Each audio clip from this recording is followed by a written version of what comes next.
Bonjour, bienvenue au domaine Vert-Forêt, à Eau-Claire, dans le Témiscouata. Je me nomme Valentin Deslauriers. Luce Montgendreau.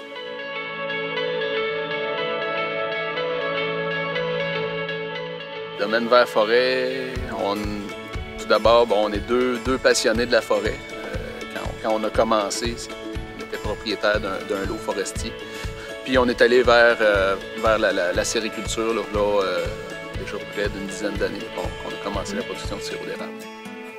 Le but était de mettre en valeur ce qu'on possédait, là, notre terre, l'utiliser le plus possible. Donc, le projet acéricole, c'était parfait.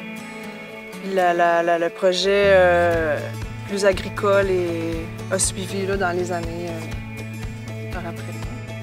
Il y a 5 ans, on a commencé l'élevage de porc. Petite production, c'est une production, c'est parce qu'on aimait travailler avec l'animal, travailler avec on aimait l'intelligence de l'animal, on aimait travailler avec ça. C'est un animal qui est curieux, qui est à la limite affectueux.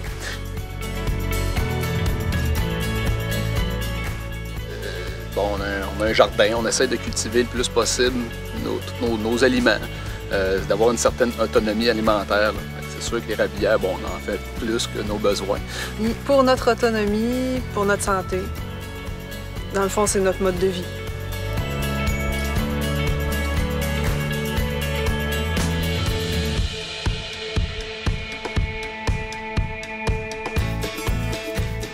Il peut y avoir plusieurs modèles agricoles, des grosses entreprises, des petites entreprises. Je pense que tout le monde a le droit de vivre aussi de son agriculture. Puis au Québec, les agriculteurs, c'est toutes des fermes familiales. C'est juste que des fois, il y a 2-3 générations dans une ferme. Des fois, il peut y avoir 2-3 générations, puis il peut y avoir 2 frères. Les fermes sont grosses, mais ça reste un modèle familial. C'est ça, il faut faire attention, pas comparer. Nous, on fait quelque chose, on pense que c'est la bonne façon. C'est notre façon à nous. C'est notre bonne façon, c'est notre façon à nous de faire la viande, puis de l'élever. Nous, ça rejoignait nos valeurs, de laisser les animaux en liberté, puis de leur laisser vivre leurs instincts, là, de fouiller le sol, puis de se cacher en forêt, puis de sortir de la forêt pour venir manger à l'étable, tout ça.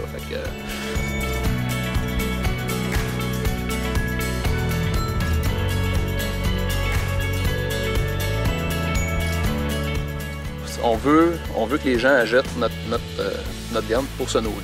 Ça, c'est vraiment important. Le sirop d'érable, c'est la même chose.